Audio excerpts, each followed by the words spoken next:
dengan bangga mempersembahkan serial Sandiwara Radio Misteri Mak Rompang.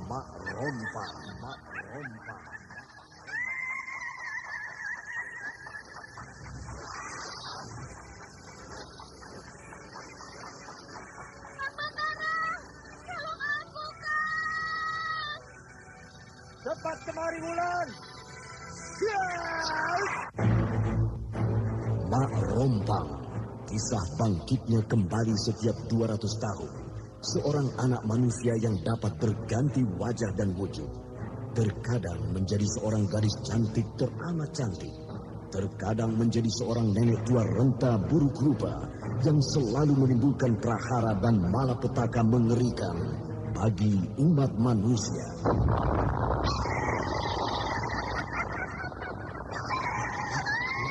Bahaya, kita dalam bahaya.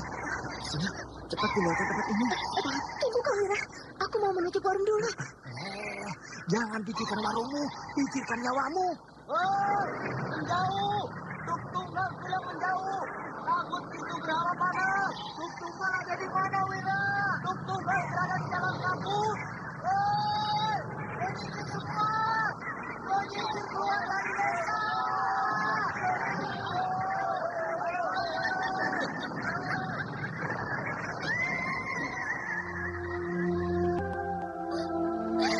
Kang Batara bicara sungguh-sungguh. Iya, karena saya mencintaimu, Wulandari. Mak Rompang diselingi pula tawa ria penuh canda serta kisah cinta kasih yang penuh dengan liku-liku kehidupan dari dua insan manusia.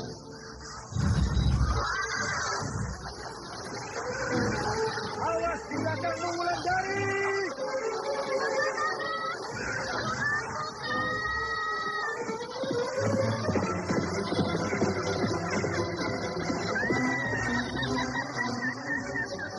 Celaka, Wulandari dibawa lari Mak Rompang.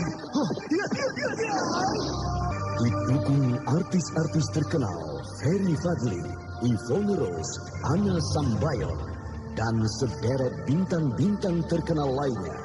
Ikutilah episode kedua, Janji di Bukit Perinduan. Bukit Perinduan. Apakah nenek bertemu dengan seorang gadis dalam perjalanan tadi? Gadis yang panjang rambutnya. Ya, Nek. Kalau begitu, pasti dia kekasihmu. Dia itu... Susulah dia sebelum kau kehilangan jejak. Ya, Nek. Terima kasih. Kenapa dia bilang Bukit Perinduan? Nek. Kemana perempuan tua itu? Naskah buah karya Asmadi Jafar. Seri yang ke-25 ini didukung oleh para pelaku Anna Sambayon sebagai Mak Rompang, Naryo sebagai Kisabrang, Idris Apandi sebagai Kirekso, dibantu oleh Aris dan Elias. Pembawa cerita Neni Sumardi, teknik dan montase Agus Budianto, dengan sutradara Denny Denhas. Pada kisah yang lalu diceritakan, Kisabrang sudah sampai di tempat persemayaman Mak Rompang. Kisabrang menghabiskan waktu 1 bulan lamanya untuk sampai di sana, sehingga orang-orang desa Lubuk Mentiling sangat gelisah karena upah panen ladanya belum dibayar oleh Kisabrang. Sementara panen lada mereka sudah diambil oleh orang-orang suruhan Kisabrang. Akhirnya upah penduduk desa itu dibayar oleh Kirekso. Ini kau harus jadi orang kepercayaanku, Sabrang. Iya, aku bersedia atas semua apa yang aku mau. Bisa aku dapatkan? Itu persoalan kecil bagiku. Yang penting kamu harus tunduk pada perintahku. Ya, saya akan tunduk. Bersedia kau mengangkat sumpah? Bersedia. Kalau begitu, mari ke dekat altar ini. Iya.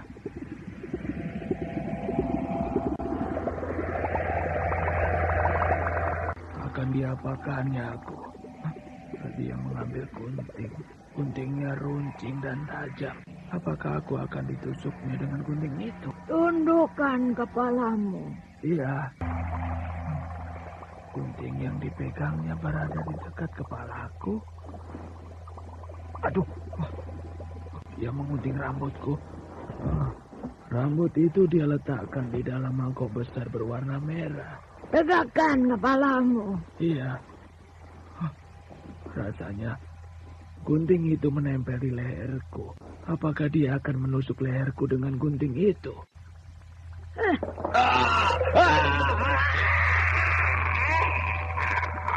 Tundukkan kepalamu. Gunting ini menembus leherku. Tundukkan kepalamu. Agar darahmu bisa aku tampung di dalam mangkok ini. Darahku mengucur deras. Diam kamu.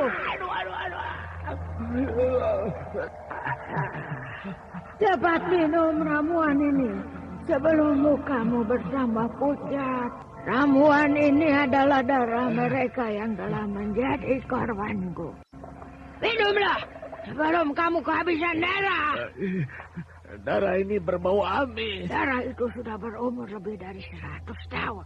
Minum kalau kau ingin selamat. Iya.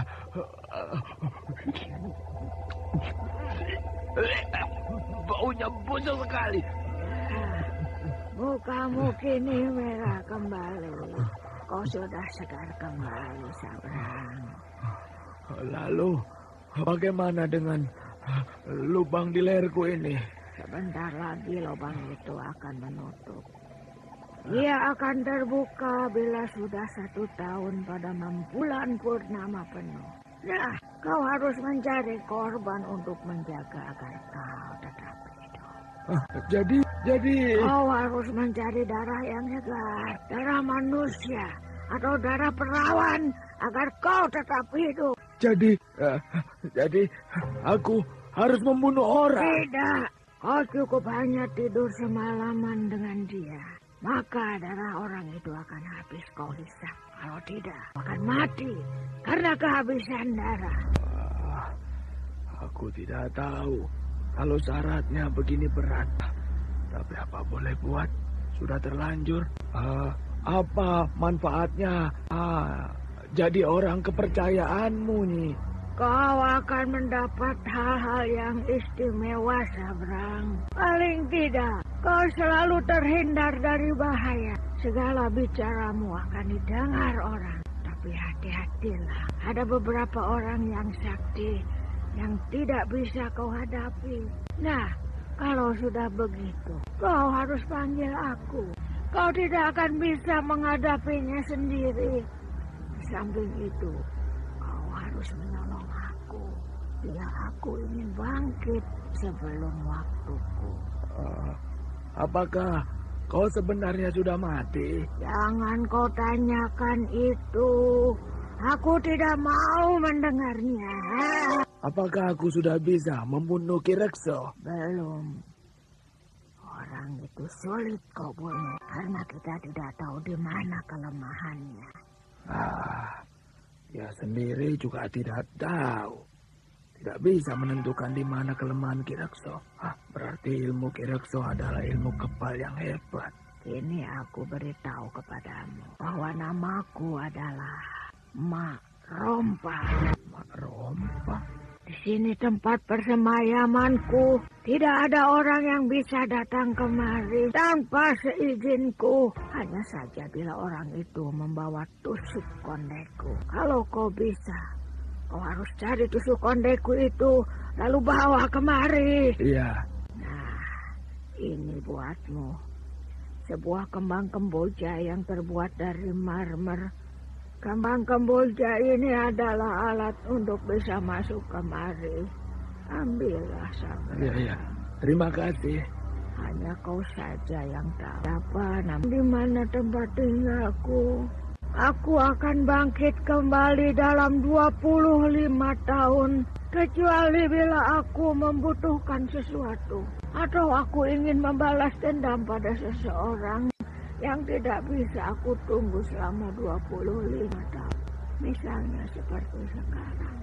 Aku berhasil bangkit karena aku mendapat bantu Gandini. Darah anak itu aku pergunakan untuk kekuatanku. Kalau begitu, pasti dia yang aku lihat di atas kereta kuda dulu. bukankah di ini? Mari aku lihatkan padamu sebuah tempat. Ayo, mari. Iya, Panggil aku Mak Rompang. iya Mak Rompang. Keduanya melangkah menuju sebuah telaga kecil yang terbuat dari batu gunung. Mak Rompang menuruni tangga batu yang kecil dan licin. Dinding kiri dan kanan penuh ditumbuhi lumut, sedangkan suasananya tidak begitu terang. Setelah sampai di bawah, tampak sebuah ruangan yang lembab dan kotor. Di dinding ruangan itu terdapat beberapa sel yang berjeruji besi. Di dalam sel itu tampak manusia-manusia yang sudah tinggal kulit dan tulang saja. Mata mereka cekung ke dalam, sedang bau mereka sangat busuk. Setiap orang perempuan yang dikurung di sana pasti ada tai lalat di bibirnya, kecuali hanya beberapa orang. Mak Rompang memperlihatkan pada Ki Sabrang para tawanannya. Mak Rompang tampak bangga dengan koleksi hidupnya itu. Bahkan dia tertawa terbahak-bahak, sedangkan Ki Sabrang berkedip ketika melihat jajaran orang-orang yang melihat ke arahnya dengan pandangan sayu. Bila kau nanti mempunyai korban, akan aku letakkan di sana, di tempat yang masih kosong itu. Kini, pulanglah. Sudah waktunya bagimu untuk keluar dari tempat ini. Iya Mak Rompang. Perlahan-lahan Ki Sabrang dan Mak Rompang kembali menaiki tangga kecil tadi. Dan ketika keduanya sudah sampai di atas, Mak Rompang mendekati tempat tidur gadis cantik tadi.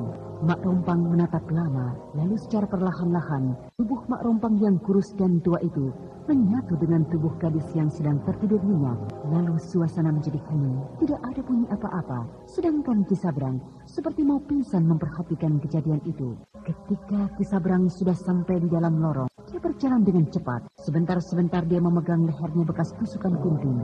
Namun lubang bekas tusukan itu sudah tidak ada. Kini Ki Sabrang sampai di jalan yang di kiri kanannya tumbuh pohon kembang kemboja. Ki Sabrang melintas cepat. Ketika dia sudah sampai di ujung jalan, ketika matahari sore sudah tampak di kejauhan, Ki Sabrang menoleh ke belakang. Alangkah terkejutnya Ki Sabrang karena jalan tadi sudah tidak ada. Yang ada hanya sebuah air terjun dengan bunyi yang bergemuruh.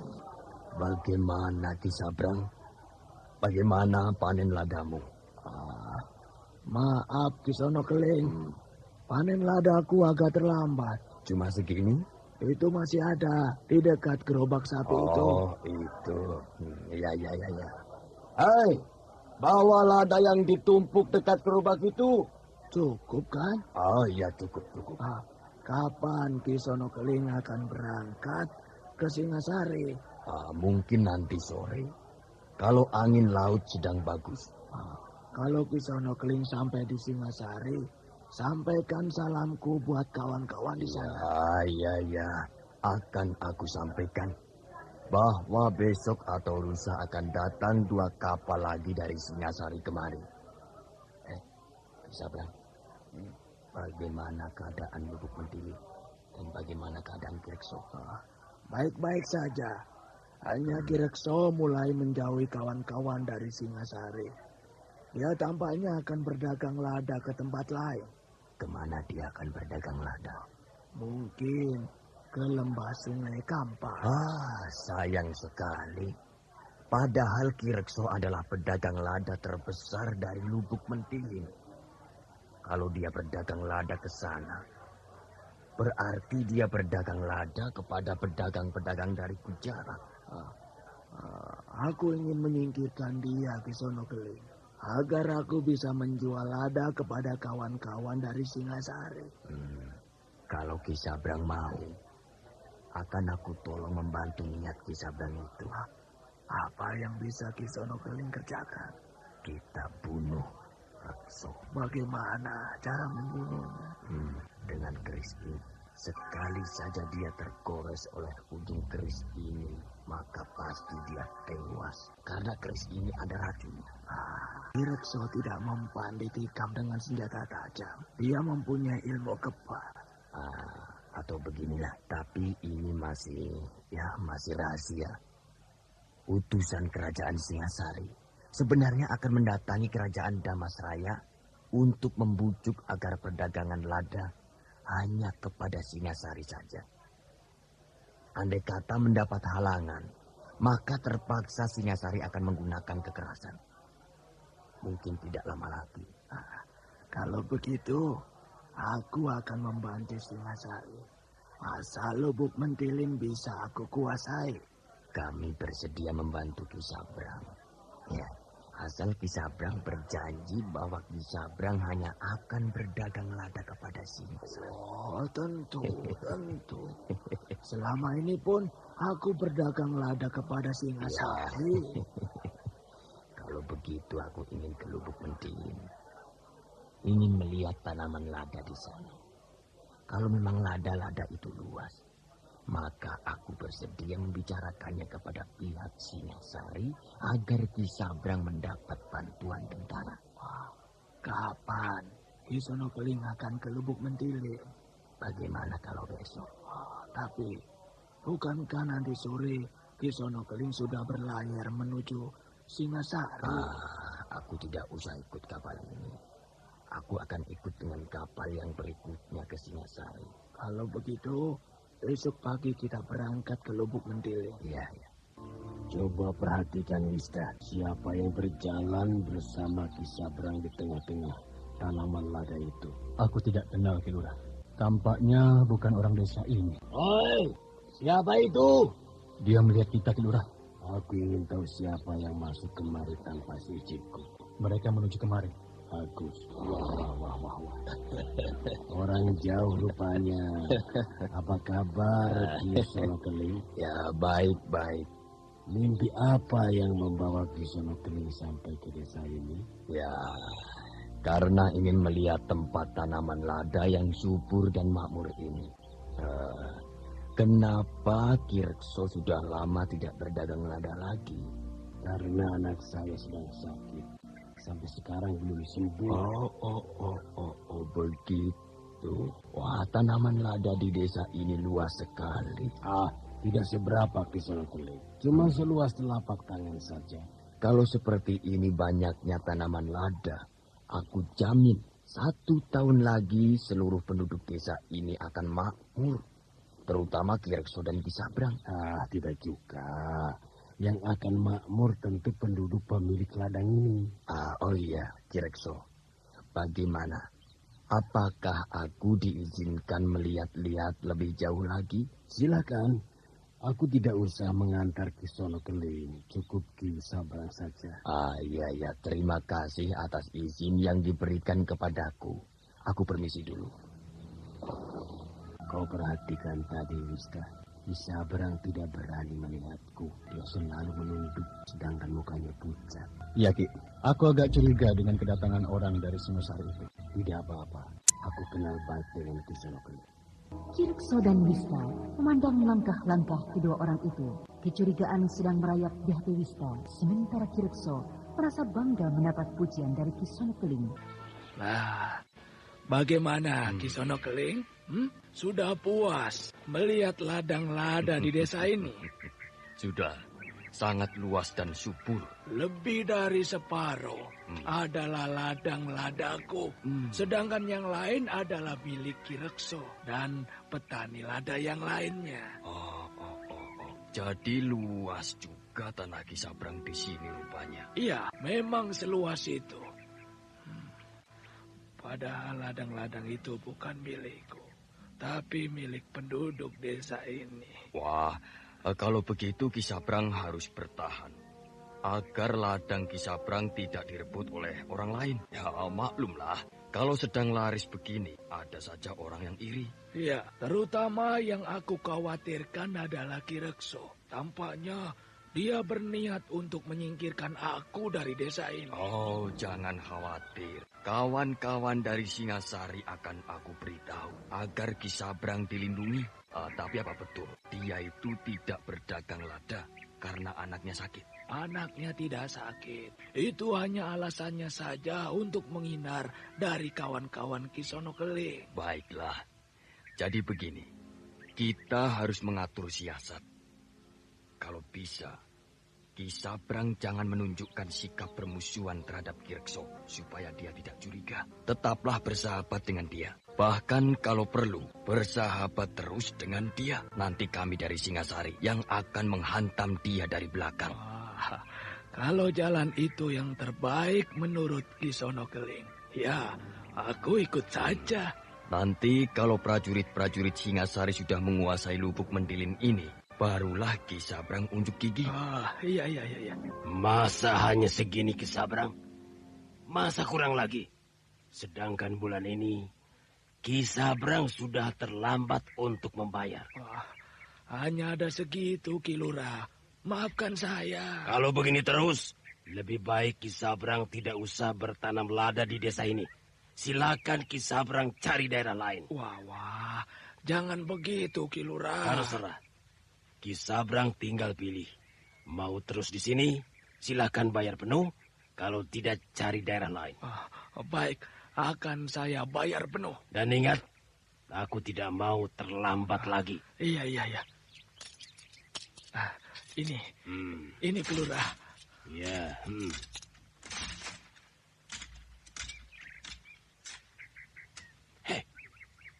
Kenapa berlebih begini? Biarlah. Untuk anak Ki Lurah yang sedang sakit. Masih ingat anakku rupanya Ki Sabrang. Iya, karena selama ini saya tidak bisa datang melihat. Bahkan saya tidak bisa menolong Ki Lurah ketika anak Ki Lurah hilang. Ya, terima kasih. Saya permisi dulu, Ki Lurah. Tunggu dulu. Ada yang akan aku tanyakan. Tentang apa, Ki Lurah? Tentang Ki Sonokeling. Ada apa sebenarnya Ki Sonokeling sampai kemari? Tujuan sebenarnya tidak kemari, Ki Lurah. Dia akan pergi ke rumah saya. Ya, jadi hanya kebetulan lewat saja. Begitu. Iya, saya permisi, Ki Lurah. Sampaikan salam saya buat Ki Sonokeling. Iya, akan saya sampaikan. Apakah Kang Lurah masih percaya pada laki-laki itu? Dia orang baik. Lihat saja, uang upah petani lada dilebihkannya. Untuk apa, Kang Lurah? Untuk Gandini yang sedang sakit. Aku tidak percaya. Anda sekarang masih mendengarkan Sandiwara Radio di channel Memori 80. Kang Lurah, buat apa dia beri Gandini uang? Sedangkan Gandini sudah sembuh. Pemberian orang itu harus kita terima. Tapi hati-hatilah, Kang Lurah. Aku curiga padanya. Alah, perempuan tahu apa urusan laki-laki. Perasaan perempuan lebih tajam, Kang Lurah. Percayalah. Waktu berjalan terus.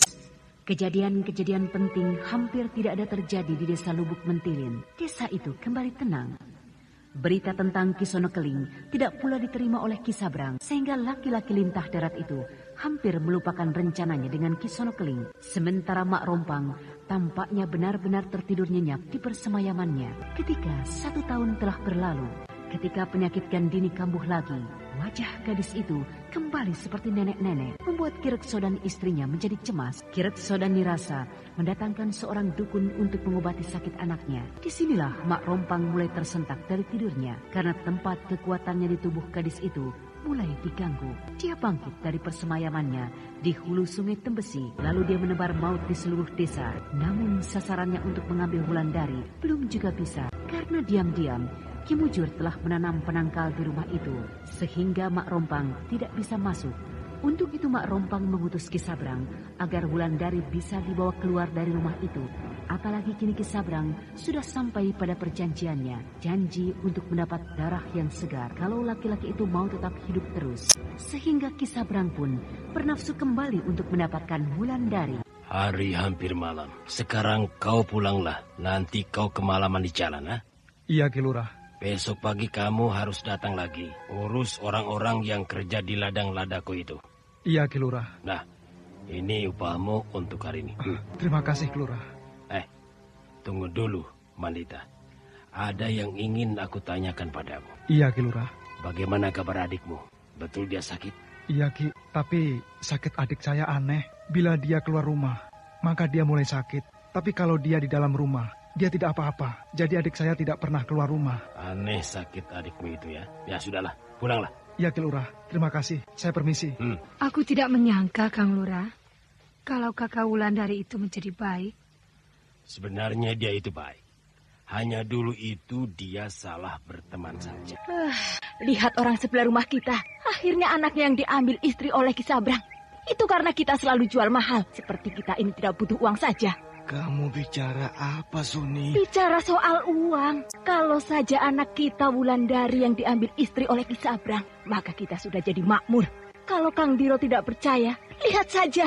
Tetangga sebelah rumah kita sudah makmur. Mereka sudah bisa berpakaian bagus-bagus, sudah bisa memakai perhiasan yang mahal-mahal. Itu kan mau mereka. Kalau aku tidak mau, aku berikan anakku pada lintah darat itu. Titik. Kalau ada kesempatan, aku mau menjodohkan anak kita dengan Ki Sabrang. Biar menjadi istri yang ke-100. Aku tidak peduli. Kamu kan sudah tahu kalau aku tidak mau memberikan anakku jadi istrinya. Itu sejak dulu kamu sudah tahu, Suni. Mak, tadi malam aku melihat Ki Sabrang menyeret-nyeret istrinya. Hah? Menyeret-nyeret si Yati? Kamu salah lihat, Mandita. Tampaknya istrinya itu lari dari rumah baru mereka, Mak. Itu orang tolol yang berbuat begitu. Nah, sudah kau dengar berita itu, Suni? Hah? Baru 1 minggu sudah tidak tahan gadis itu menjadi istri Ki Sabrang. Apalagi untuk selamanya. Dia itu takut, belum biasa menjadi istri orang kaya. Lama-lama juga biasa. Bukan begitu. Mungkin ada sesuatu yang tidak beres di rumah baru mereka. Dia itu tolol. Cuma itu. Kalau aku jadi ibunya, aku tidak tunggu Ki Sabrang datang menyeret dia pulang. Aku sendiri yang akan mengantarkan dia ke rumah suaminya. Kalau aku yakin, pasti ada yang tidak beres di rumah baru mereka itu. Aku mau ke ladang Kilurah dulu, Pak. Supaya orang-orang tidak menungguku. Ya, pergilah. Semoga kau dipakai terus oleh Kilurah.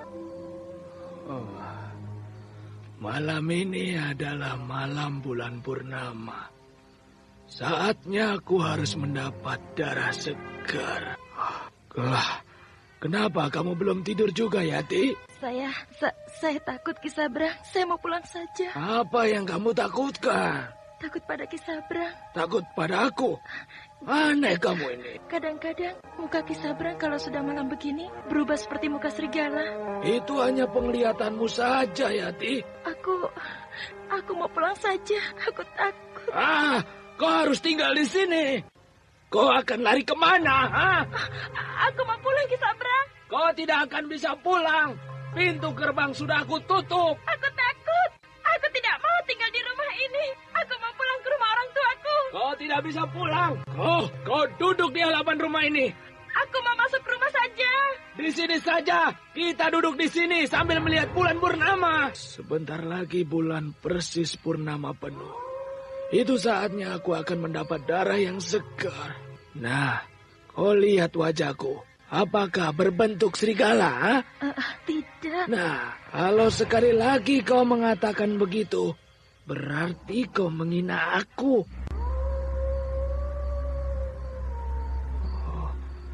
Hari hampir tengah malam.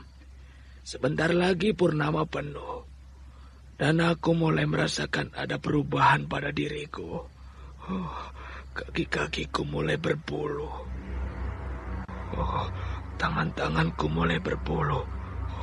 Kepalaku pusing. Mataku berkunang-kunang. Ki Sabrang. Apa, Yati? Ki Sabrang menjadi serigala. Kau jangan takut. Anda sekarang masih mendengarkan Sandiwara Radio di channel Memori 80. Jangan gigit aku. Melawan kamu.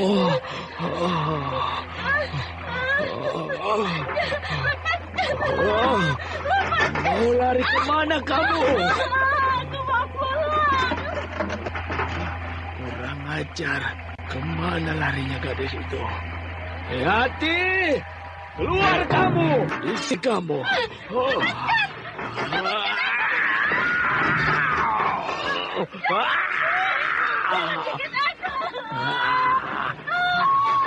Darahmu. Aku butuh darahmu.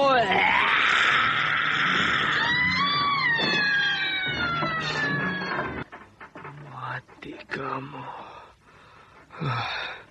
Mati kamu. Perlahan-lahan tubuh Ki Sabrang kembali biasa seperti semula. Sosok serigala yang terjadi tadi sudah hilang perlahan-lahan. Laki-laki lintah darat itu kini merasa segar kembali. Lalu dengan pandangan dingin, dia melihat mayat istrinya tergeletak di kakinya. Ketika Ki Sabrang akan mengangkat mayat itu, tiba-tiba terdengar suara Mak Rompang di kejauhan. Ki Sabrang tersentak mendengarnya. Antarkan dia ke hulu sungai Tembesi, Sabrang. mayat istriku ini akan aku kubur, Mah Rompang. Istrimu itu belum mati. Hanya penglihatanmu saja dia sudah mati. Belum mati? Cepat antarkan sebelum hari menjadi pagi. Iya, akan saya antarkan ke sana. Dengan malas, Kisabrang membawa mayat istrinya di atas kereta kuda. Lalu perlahan-lahan, kereta kuda itu bergerak menuju hulu sungai Tembesi. Gadis itu di sana akan dipenjara, akan dijadikan budak oleh Mak Rompang.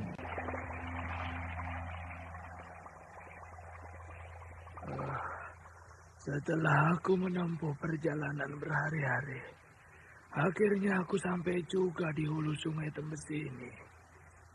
Tapi bagaimana caranya aku membawa mayat istriku ini ke sana? Aku sudah terlampau letih. Sudah tidak kuat memanggul mayat ini lagi. Aku tidak tahu lagi caranya memanggul mayat ini ke tempat persemayaman Mak Rompang. Atau aku lempar saja mayat ini ke dalam air terjun itu. Kisabrang, letakkan saja mayat istrimu itu di sana. Suara Mak Rompang. Tapi aku tidak melihat sosok tubuh Mak Rompang itu. Aku ada di puncak air terjun ini. Lihatlah. Oh, mengerikan. Mak Rompang seolah-olah berdiri di puncak air terjun itu. Tapi dia tidak jatuh.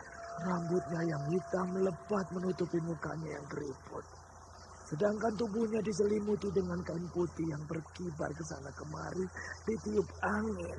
Letakkan di atas batu itu. Tidurkan di atas batu itu. Iya. Kamu seperti orang tidur saja, Yati. Hanya tubuhmu dingin dan pucat. Tubuh Yati melayang lurus menembus air terjun. Dan tubuh itu dihantam air terjun dan tenggelam.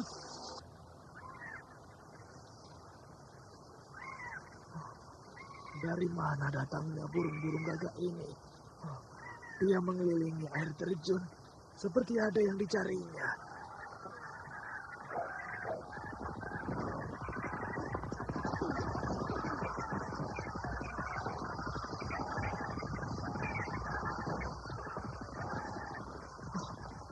Mengerikan. Tubuh Yati yang timbul di permukaan air disambar burung-burung gagak itu. Burung-burung gagak itu seperti kelaparan. Mereka sangat puas.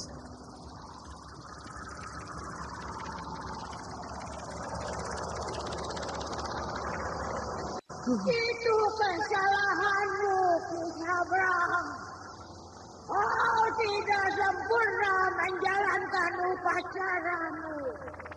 Sehingga tubuh istrimu harus menerima hukuman seperti itu. Tidak sempurna. Aku tidak mengerti, Mak Rompang. Seharusnya dia rela menyerahkan dirinya padamu. Bukan karena kau paksa, jadinya dia ketakutan. Aku tidak tahu. Waktu itu aku sudah kehausan. Aku sudah tidak sabar, Mak Rompang. Pergilah. Karena ada upacara lain yang harus dia jalani. Iya.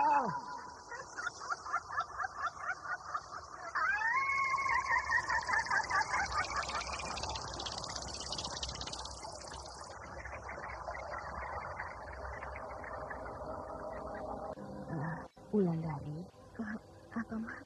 Lihat dari lubang dinding ini, siapa itu? Yati. Kamu lihat dandanannya? Iya, bajunya bagus, sedangkan perhiasannya bercahaya kena sinar bulan. Tapi kenapa dia berdiri di halaman rumah kita ya, Mak? Seharusnya dia ke rumahnya. Mungkin dia ingin pamer kekayaannya pada kita. Itu sebabnya dia berdiri di halaman rumah kita. Cantik ya, Mak? Iya. Dia bertambah cantik sejak sudah menjadi istri Kisabrang. Kalau orang sudah kaya, pasti kelihatannya cantik. Walau sebenarnya dia itu jelek, tapi karena sudah terurus, makan sudah teratur, tidur teratur, semua teratur. Coba kalau kamu yang jadi istri Ki Sabrang, pasti kamu akan lebih cantik daripada dia. Baunya harum ya, Mak. Bau kembang kemboja. Bukan bau kembang kemboja, tapi bau kembang mawar. Dia melangkah ke depan pintu rumah kita, Mak. Kurang ajar, dia mau pamer pada kita. Mak, dia mengetuk pintu. Biar saja, jangan bukakan pintu. Pasti dia mau pamer kekayaannya pada kita. Dia mengetuk pintu kita lagi, Mak. Biar saja. Apa kamu tidak panas melihat dia pamer kekayaannya pada kita? Pamer perhiasannya pada kita. Kurang ajar sekali. Dia mulai tidak sopan mengetuk pintu rumah kita. Hei, kalau kamu mengetuk pintu rumah orang, yang sopan sedikit. Buka, Wulan. Kita ingin tahu mau apa dia.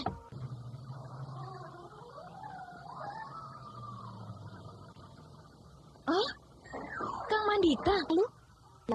Yati. Apa siapa? Tadi dia berdiri di halaman rumah kita. Lalu dia mengetuk pintu kita. Yang mengetuk pintu rumah ini aku, Mak.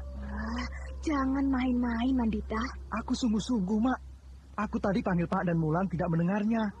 Mak, itu sebabnya aku ketuk pintu rumah ini keras-keras. Lalu Yati tadi kemana? Ya di rumah suaminya, Mak. Sudahlah. Bekas cambuk di punggungku jadi sakit lagi memikirkannya. Buat apa, Mak, pikirkan dia? Kalau membuat Mak sakit. Berapa kau diberi upah oleh Ki Lurah hari ini? Cuma segini, Mak. Yang lain mana? Habis di tempat judi ya? Siapa yang berjudi? Aku tidak pernah berjudi lagi kan, Mak? Ya. Sini, berikan padaku. Nih, loh. Bapak mana, Mak? Bapakmu sudah tidur sejak sore tadi. Mungkin sekarang sedang bermimpi. Mimpi naik kereta kuda. Mimpi jadi orang kaya. Kang Mandita, betul akan tidak bertemu dengan Yati tadi? Masa aku bohong, Wulan? Gandini, bangun Gandini. Gandini. Pasti nenek itu datang lagi. Siapa? Aku, Gandini. Aku. Nenek ada di mana? Aku duduk di ujung tempat tidurmu ini. Nenek perlu apa? Kau pergi ke rumah Wulandari. Untuk apa? Ambil benda yang dibungkus dengan kain putih di bawah pintu rumahnya. Benda apa itu, Nek? Daun sirih kembar. Kapan aku harus ke sana? Kalau perlu, sekarang kan ini. Malam ini juga. Aku tidak bisa. Aku malu keluar dengan wajah seperti ini. Tapi aku butuh Gandini.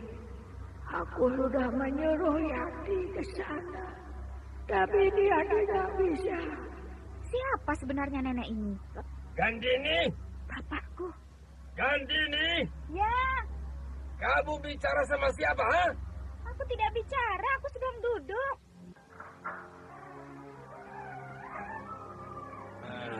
Aku dengar kau bicara dengan seseorang tadi.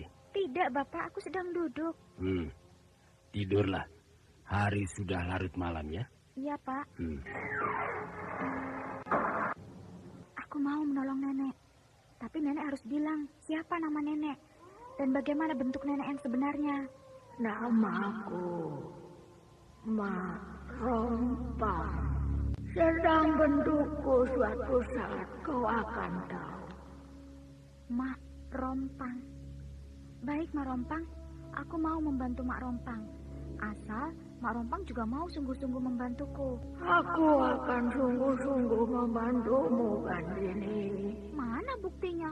Bantuan Mak Rompang tidak pernah terbukti kebenarannya. Kang Batara sampai sekarang tidak pernah datang lagi ke rumahku. Tapi kau sudah ketemu Batara. Hanya sekali itu di tempat Mak Rompang. Bahkan hasilnya aku sakit sampai sekarang ini. Siapa yang bilang kamu sakit? Semua orang bilang aku sakit. Kamu tidak sakit. Aku tidak sakit. Tapi lihat, mukaku sudah tua begini, keriput seperti nenek-nenek. sehingga aku malu keluar rumah. Aku bisa menyembuhkanmu, asal kamu mau ke tempatku. Aku tidak mau. Nanti tubuhku ditinggal begitu saja. Sudah 2 kali aku mengalaminya. Dulu aku berbuat begitu karena terpaksa. Tidak, aku tidak mau lagi. Pasti tubuhku akan ditinggal lagi setelah tidak dibutuhkan. Kalau kamu ragu-ragu, sebaiknya kita buat suatu perjanjian. Kita buat suatu sumpah. Sumpah? Kita mengadakan sebuah upacara persumpahan di tempatku. Di hulu Sungai Tembesi. Baiklah. Aku setuju agar Mak Rompang tidak melanggar janji lagi. Bagus. Kapan kau akan ke tempatku? Aku mau ke tempat Mak Rompang. Asal Mak Rompang mau mengobati wajahku ini. Kandini. Kalau aku obati kamu, maka aku tidak akan bisa berbuat apa-apa lagi. Kecuali aku menunggu selama 20 tahun. Karena selama ini aku sedang meminjam kekuatan. Aku sedang meminjam tenagamu. Tapi kini tenaga itu mulai hilang. Tenaga itu mulai habis dari tubuh. Sehingga kau berangsur-angsur pulih tenagamu. Jadi kamu sebenarnya bukan sakti. Tapi tenagamu aku pinjam nanti. Kasian juga Nenek, dia menangis karena aku. Aku minta maaf padamu.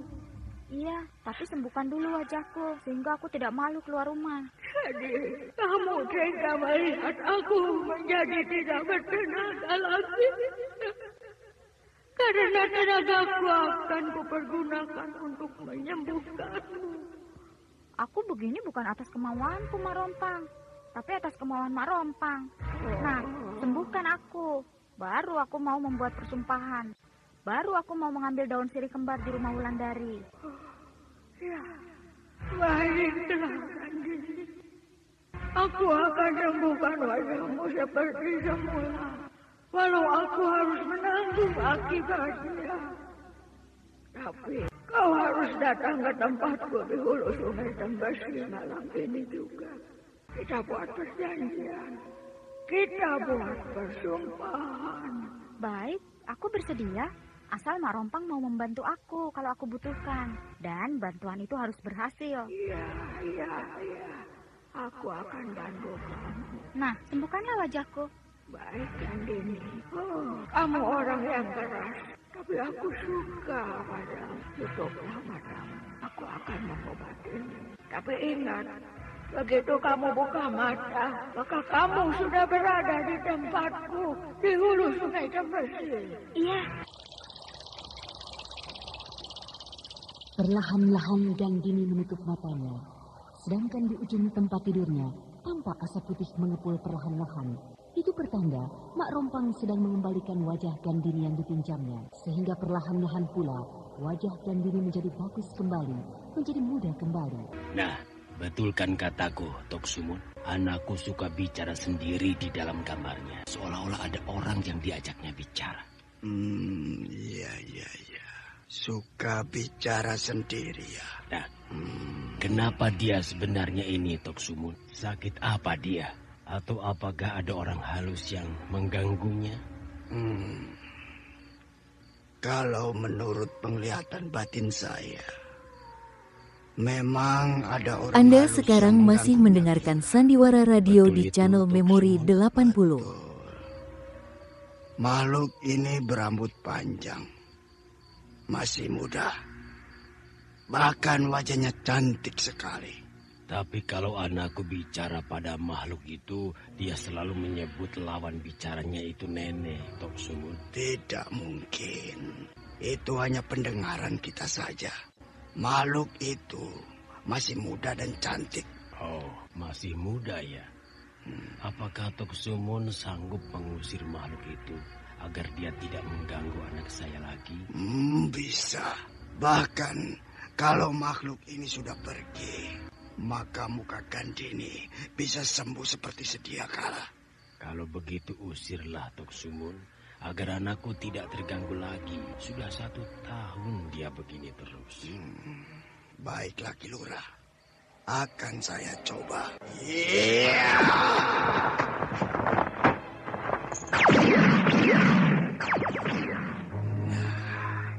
Ki Lurah, lihat, pisau pusaka saya ini berdiri lurus di atas tikar ini.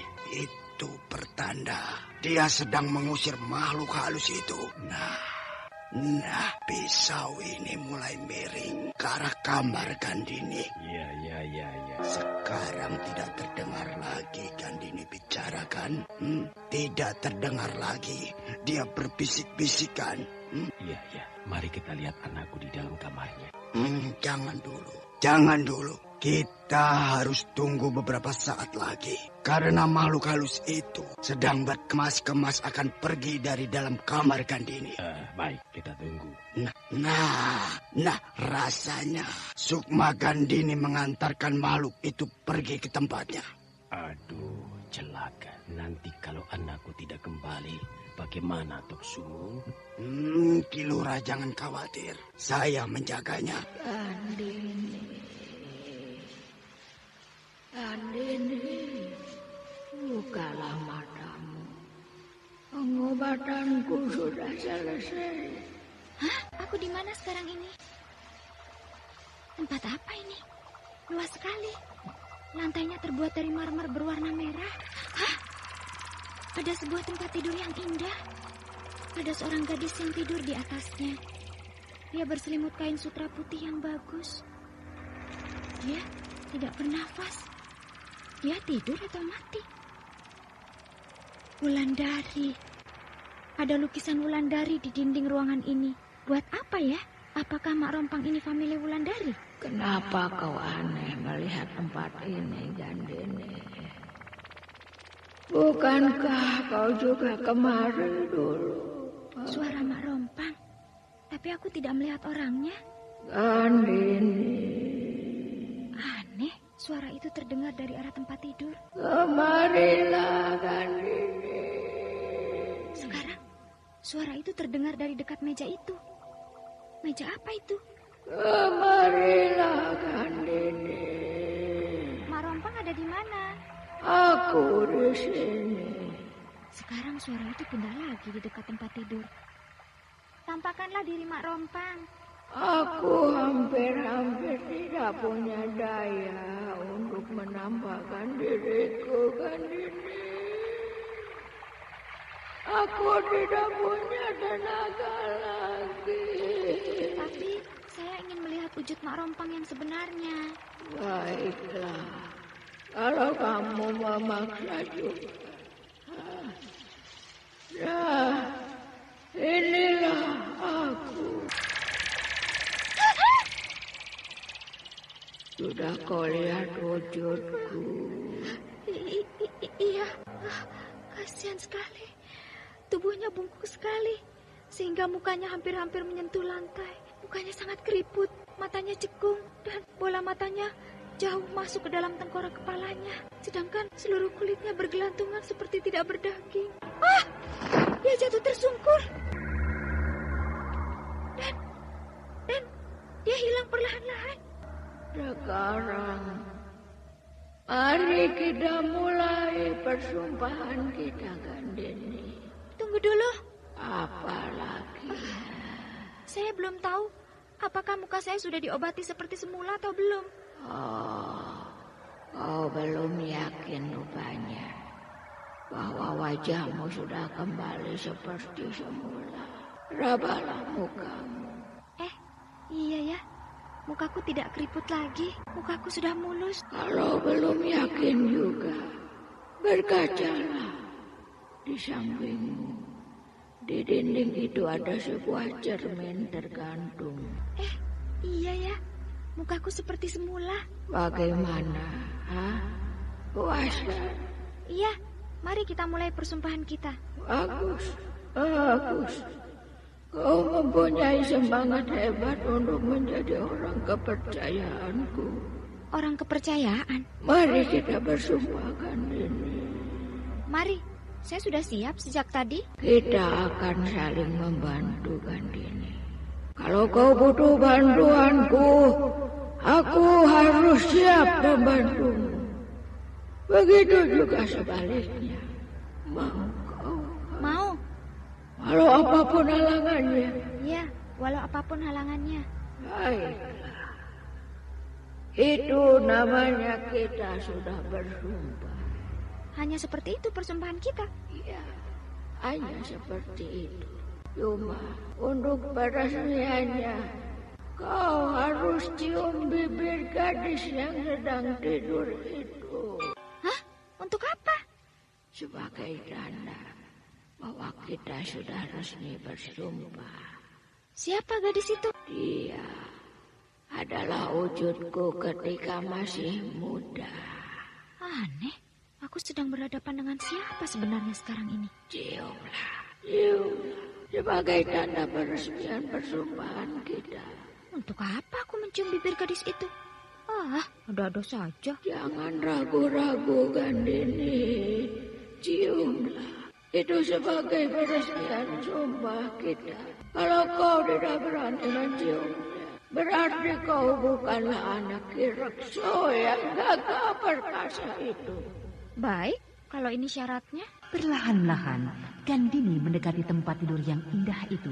Lalu dia berdiri lama memandang wajah gadis cantik yang tampak bagai tidak bernafas. Terlihat sekali bahwa Gandini masih ragu-ragu. Dia masih merasa aneh dengan permintaan itu.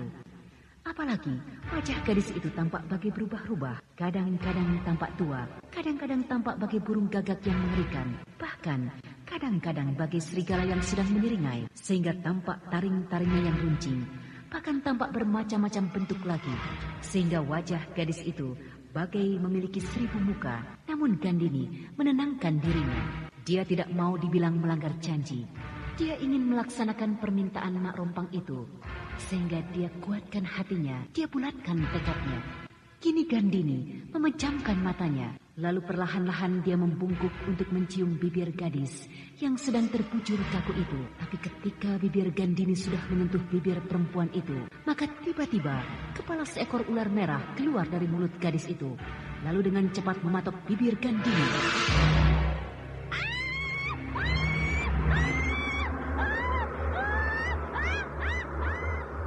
Ular merah itu bagai akan menelan bibir Gandini, sehingga dari mulut gadis itu darah segar mengalir dengan deras. Namun darah itu tidak sampai tumpah ke lantai, karena kepala ular yang keluar dari mulut gadis itu menyedot darah Gandini dengan lahap. Bahkan dengan cepat, kepala ular itu bagai mengorek mulut Gandini. Lalu setelah puas, tiba-tiba kepala ular itu hilang masuk ke dalam mulut gadis itu. Dan kini yang tampak hanya bibir gadis yang indah, seolah-olah pemilik bibir itu sedang tidur dengan nyenyak.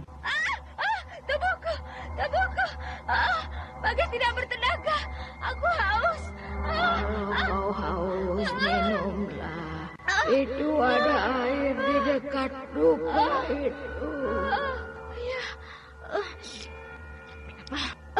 Air apa ini? Itu darah Yati. Yati, yang tinggal di dekat rumah Wulandari. Kenapa? Tidak usah bingung. Dia sudah mengorbankan dirinya untuk kita. Untuk kesegaran dirimu. Namun kesegaran itu hanya sementara, Gandini. Bila setiap bulan purnama kau akan kehabisan darah. Bila kau tidak membunuh seorang laki-laki dan menghisap darahnya, maka kau akan mati. Itu sebenarnya akibat dari persumpahan kita. Sumpah apa ini? Aku tidak mau. Aku batalkan bersumpah seperti ini. Boleh, tidak apa-apa. Tapi ingat, malam bulan purnama yang akan datang, kau akan mati di patok ular merah tadi. Kalau kau selamat dari patokannya, maka bulan purnama berikutnya, kau akan dipatok oleh sepasang ular merah. Bila kau masih selamat, maka kau akan dipatok oleh 4 ekor ular merah pada purnama berikutnya lagi. begitu seterusnya. Setiap purnama, ular-ular itu akan bertambah banyak sampai suatu saat kau mati dipatuk oleh ribuan ular itu. Pikirkanlah Gandini, lebih baik jangan kau batalkan sumpahmu itu. Kalau sumpahmu tidak kau batalkan, maka ular-ular itu akan menjadi sahabatmu. Setiap bulan purnama, dia akan datang. Kau akan bisa menyuruhnya. Kecuali malam ini, dia sedang punya dendam pada seseorang. Dia akan membunuh orang itu karena orang itu telah menyakitinya. Siapa orang itu, Mak Rompang? Nanti kau akan tahu siapa dia. Bagaimana? Akan kau batalkan persumpahan kita? Baiklah, aku tidak akan membatalkan sumpahku. Bagus, bagus. Tidak sia-sia aku memilihmu.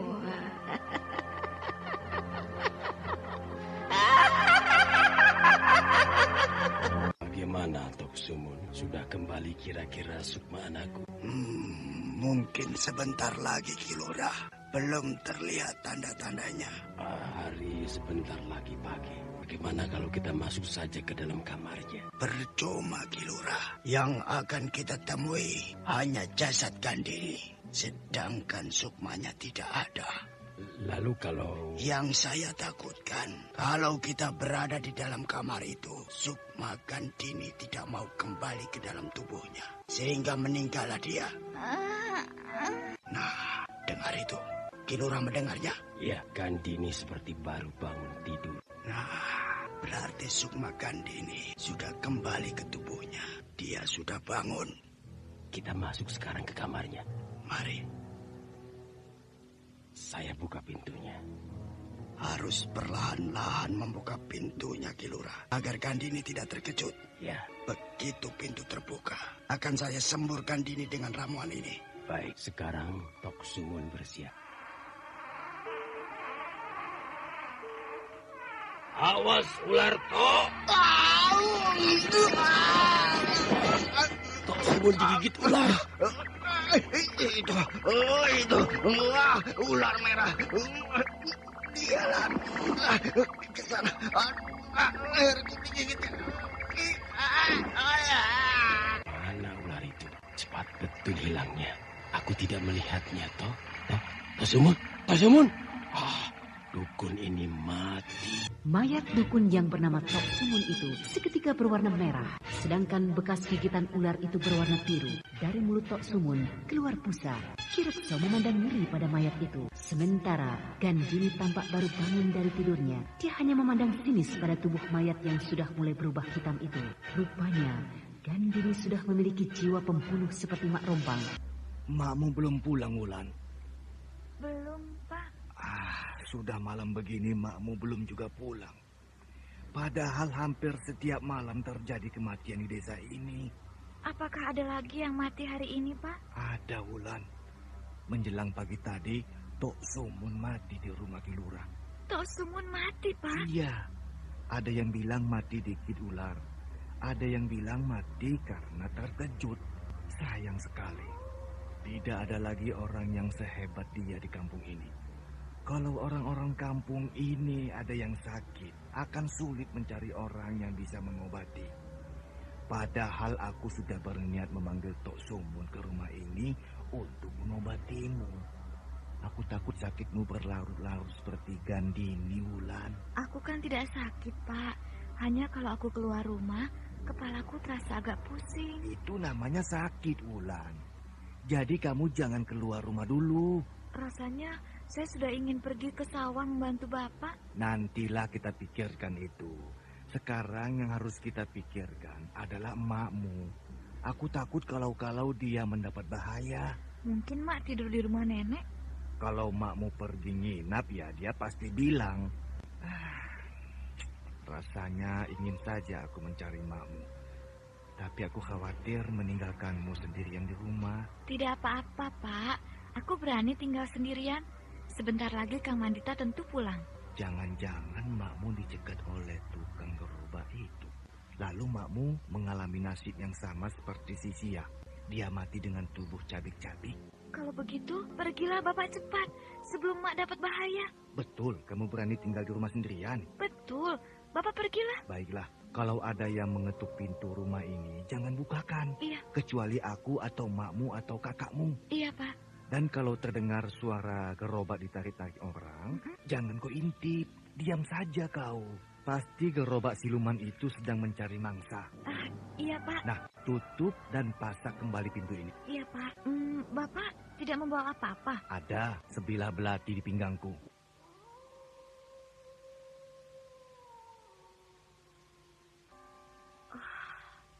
Semoga Emak selamat. Tidak terjadi apa-apa. Ada yang mengetuk pintu rumahku. Mungkin Bapak balik lagi ke rumah ini. Tapi pesan Bapak, kalau ada yang mengetuk pintu, jangan dibukakan. Coba aku intip. Siapa yang mengetuk pintu rumah ini? Hah? Gandini? Mau apa dia datang malam-malam kemari? Wulan, buka pintu. Aku buka atau tidak ya? Wulan, buka pintu. Lebih baik aku buka. Kalau tidak, orang akan bilang bahwa aku tidak sopan pada anak kilurah. Wulan, iya, tunggu.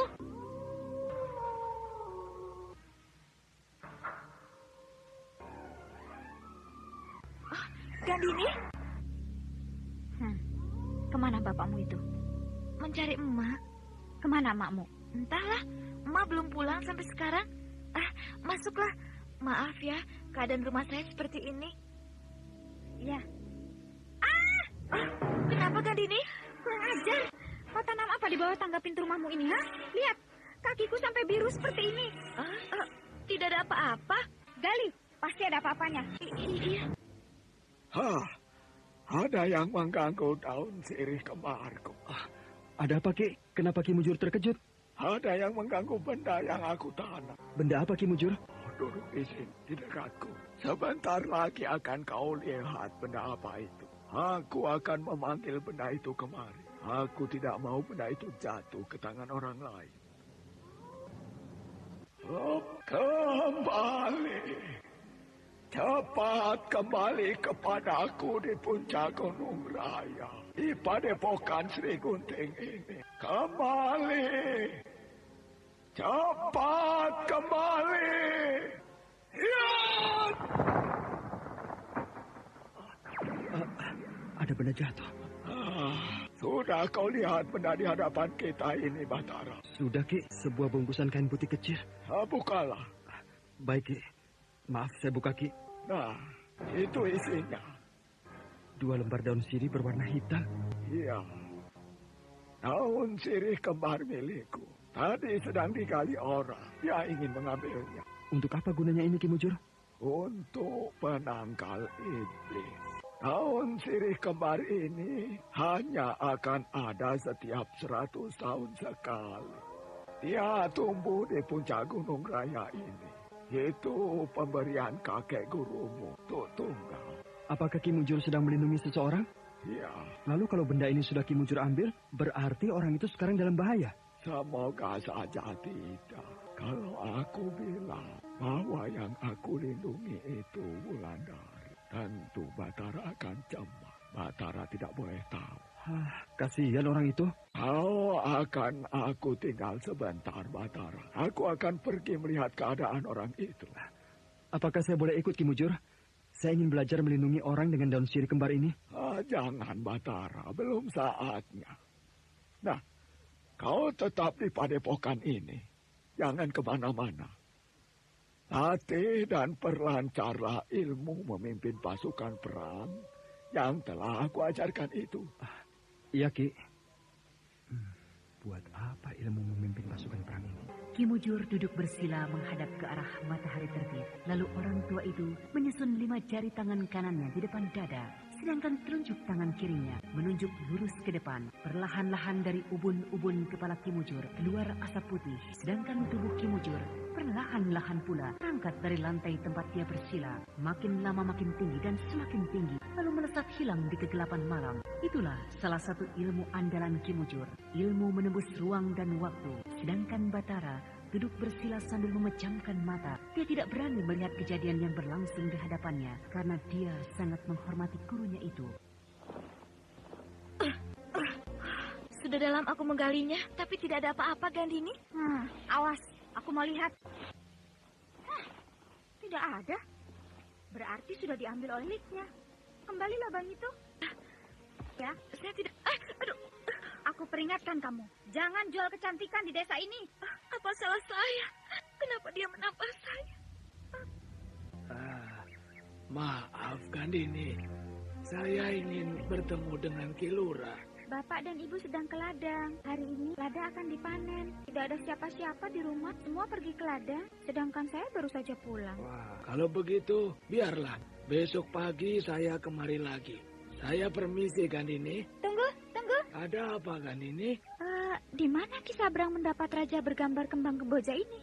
Maaf, ini hanya raja main-main. Ki Sabrang jangan membohongi saya. Bilang saja terus terang. Tidak, Gandini. Gambar di leher saya ini hanya gambar kesukaan saya saja. Lihat Ki Sabrang, saya juga mempunyai raja kembang kemboja di tengkuk saya. Nih lihat. Kau? Sudah tampak. Raja kembang kemboja itu Ki Sabrang dapatkan di tempat Mak Rompang kan? Siapa Mak Rompang itu, Gandini? Ki Sabrang jangan bohong. Kita sama, kita sudah bersumpah di hadapan Mak Rompang sehingga kita mendapat tanda itu. Hanya bedanya gambar kembang kemboja Ki Sabrang berwarna hitam, sedangkan saya berwarna merah. Betul kan warnanya merah? Iya, merah.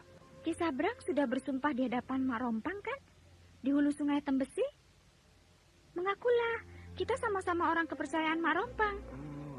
Apakah kau juga sudah ke sana, ke hulu Sungai Tembesi? Iya, aku berada di dalam sebuah ruangan yang indah dan besar. Ruangan itu berlantai marmer merah darah. Aku bersumpah di dekat tempat tidur seorang gadis yang cantik. Betul, ada seorang gadis cantik yang tidur di atas tempat tidur yang indah. Bagus, kalau begitu aku bukan sendiri.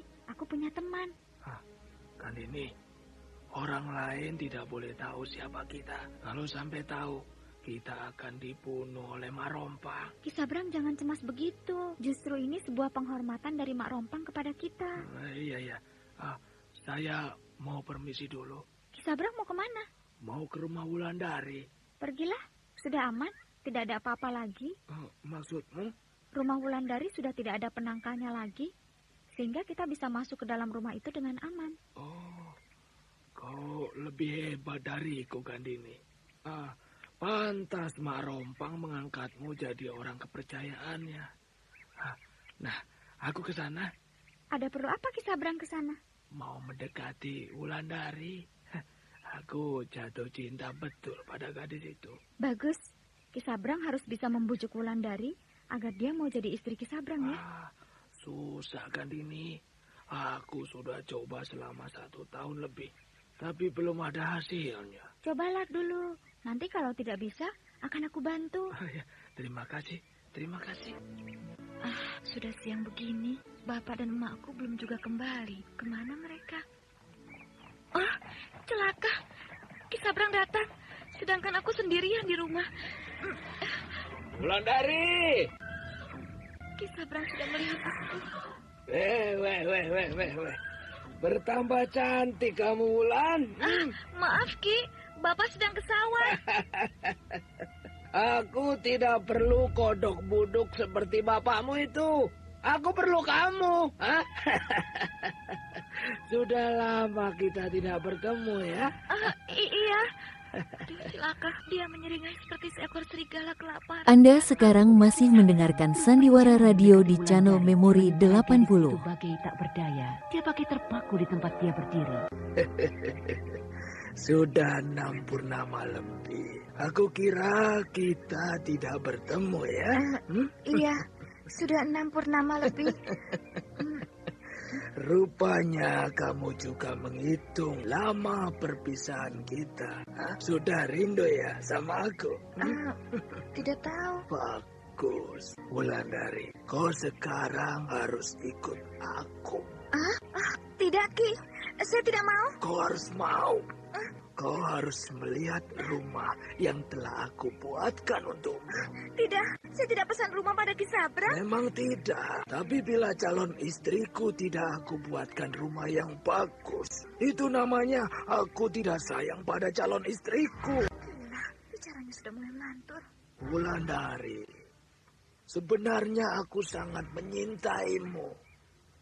Bahkan setiap hari, setiap malam aku merindukanmu. Jadi aku harap jangan kau menolak aku bila aku ingin memboyongmu ke rumah baruku. Kita lepaskan rindu kita di sana. Kita akan jadi suami istri. Kau akan aku jadikan permaisuriku. Maaf Ki Sabrang, saya tidak... Maksud saya belum berpikir untuk berumah tangga. Tidak usah kau pikirkan, Wulan. Biar aku yang memikirkannya. Kau tinggal mengangguk saja. Maka jadilah semuanya. Bicara laki-laki tua ini sudah tidak karuan. Entah apa maksudmu, aku tidak mengerti. Aku harus bisa menghindar dari laki-laki ini sebelum hal-hal yang buruk terjadi pada diriku. Bagaimana? Sudah kau pikirkan? Mau kemana kamu? Saya mau ke sawah. Kalau kau mau pergi, pergilah. Aku tidak akan menahanmu. Aku tidak akan menghalang-halangimu. Bahkan kau mau pergi ke ujung dunia pun, aku biarkan. Tapi ingat, emakmu tidak akan bisa kembali lagi ke rumah ini. Hah? Emakku? Ya, emakmu sejak tadi malam tidak pulang kan? Dia kini berada di rumahku. Rumah yang aku buatkan untukmu itu. Dia senang di sana. Dia berharap siang ini kau ke sana. Tidak mungkin, emak tidak tahu jalan ke rumah itu. Aku yang membawa emakmu ke sana kemarin sore, Wulan. Kalau kau tidak percaya, lihat ini. Ini anting-anting emakmu kan? Anting-anting milik emakku. Itu tandanya emakmu ada di sana. Kalau kau tidak mau ke sana, maka emakmu akan aku jadikan tawananku. Tapi kalau kau pergi ke sana, maka emakmu akan aku lepaskan. Bagaimana? Kau akan pergi ke sawah atau kau akan pergi bersamaku ke rumah baruku? Baik, tapi aku tidak mau naik kuda. Aku tidak biasa. Aku ingin jalan kaki saja. Baik. Ayo kita berangkat. Tapi bagaimana dengan bapakku? Sebentar lagi bapakmu pasti pulang. Bapak akan mencari aku. Kau tidak akan lama di sana, Wulan. Nanti sore kau akan aku pulangkan kemari bersama emakmu. Baiklah, aku akan menemui emak. Terlambat aku. Rumah ini kosong. Wulandari sudah meninggalkan rumah. Apakah gadis itu dibawa Marompa? Jejak Wulandari pun tidak aku ketahui. Hanya ada jejak telapak kaki kuda. Sedangkan jejak Wulandari seperti ditutupi oleh kekuatan hebat. Sehingga aku tidak merasakan apa-apa. Masih belum bisakah aku mengatasi ilmu hitam Marompang ini? Itu Bapak Wulandari. Mungkin aku bisa mendapat berita tentang Wulandari darinya. Sudah lama Aki berdiri di sini? Iya, sejak tadi. Ki, letih rasanya berjalan siang hari begini. Sedangkan yang dicari tidak bertemu. Dari mana Ki sana? Mencari istriku. Sejak tadi malam dia tidak pulang, Ki. Aku tidak tahu harus mencari dia kemana. Sudah seluruh pelosok desa ini aku datangi. Tapi tidak satu orang pun tahu kemana istriku. Nasibmu malang sekali Ki sana. Aku dapati rumahmu kosong. Sedang kedua anakmu tidak ada di rumah. Wulandari tidak ada, Ki? Iya, rumahmu kosong. Kakak Wulandari pun tidak ada. Anakku yang laki-laki sedang memanen tanaman lada milik Kilura. Dia cemas memikirkan emaknya tidak pulang. Tapi dia belum tahu kalau adiknya juga siang ini tidak ada. Anakku. Kemana dia? Tenanglah. Aku akan ikut mencari anakmu. Aku tidak tahu lagi harus kemana pergi mencarinya, Ki. Sudahlah, mari kita cari. Kau mencari ke arah yang kau anggap ada anak dan istrimu. Dan aku juga mencari ke arah yang aku anggap bisa. Aku temukan mereka. Ayo. Iya. Aku akan pergi ke rumah mertuaku, Ki. Mungkin Wulandari ke sana menyusulku. Pergilah. Kasihan laki-laki itu. Dia seperti kehilangan semangat untuk hidup. Kini aku harus menentukan arahku. Aku harus tahu kemana langkah kaki kuda ini berjalan. Hei, raja sekalian kuda tunggangan. Raja sekalian kuda pacuan. Aku bernama Ki Mujur. Tinggal di puncak Gunung Raya. Kalau kau bersahabat denganku, tunjukkan kemana arah telapak kaki kuda ini pergi. Karena jejaknya yang lain telah dihapus oleh kekuatan gaib yang maha hebat.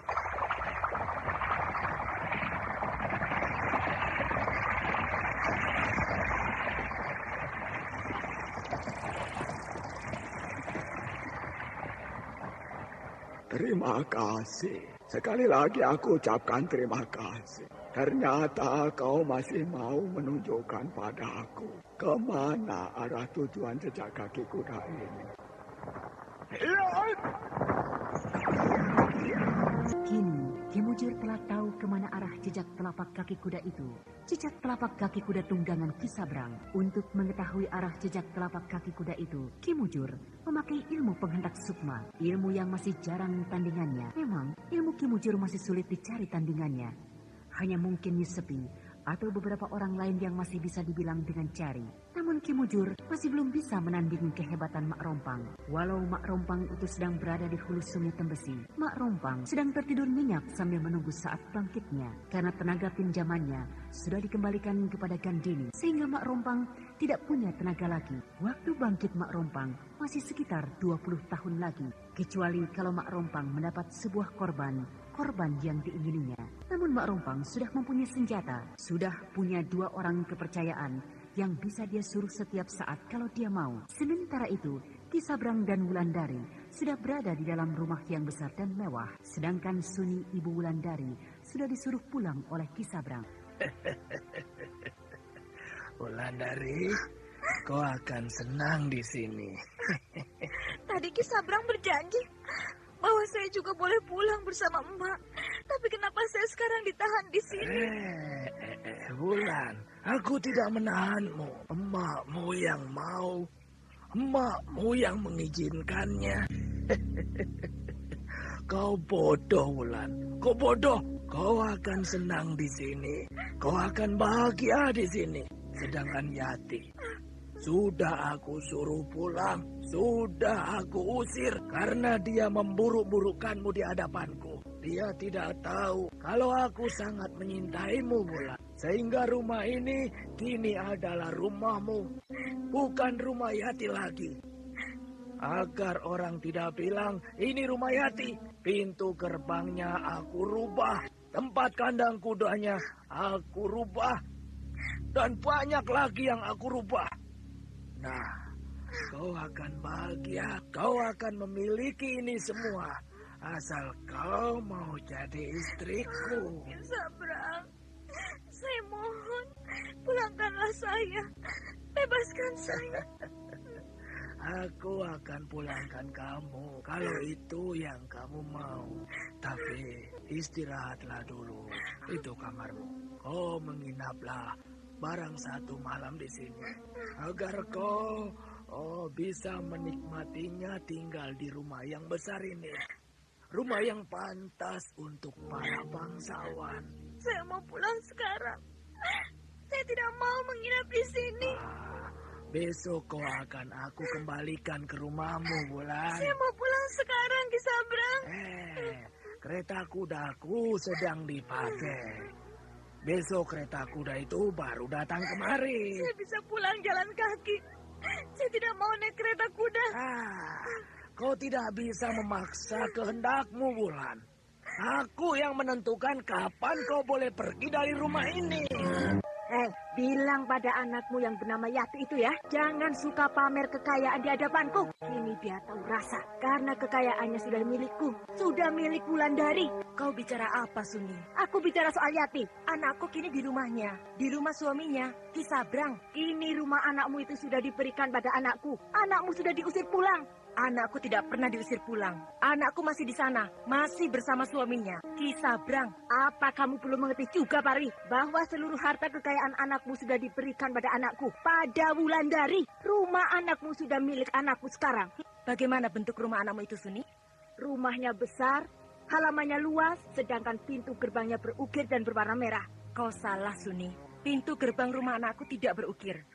Dan juga tidak berwarna merah, tapi berwarna biru. Mungkin sudah diganti warnanya. Di mana? Letak kandang kuda rumah anakmu, Suni? Di depan, di sebelah kanan. Sedangkan kandang kuda rumah anakku di belakang, di sebelah kiri. Hah? Apakah kau tidak tahu, Suni? Kalau Ki Sabrang punya istri yang banyak, Wulandari tentu menjadi istri yang kesekian setelah anakku. Aku tidak mau tahu. Aku akan bilang pada Ki Sabrang bahwa kalau dia mau Wulandari jadi istrinya, dia harus menceraikan anakmu. Karena anakmu tidak tahu diri, dasar. Begitu kalau orang miskin jadi kaya, sombong, kurang ajar.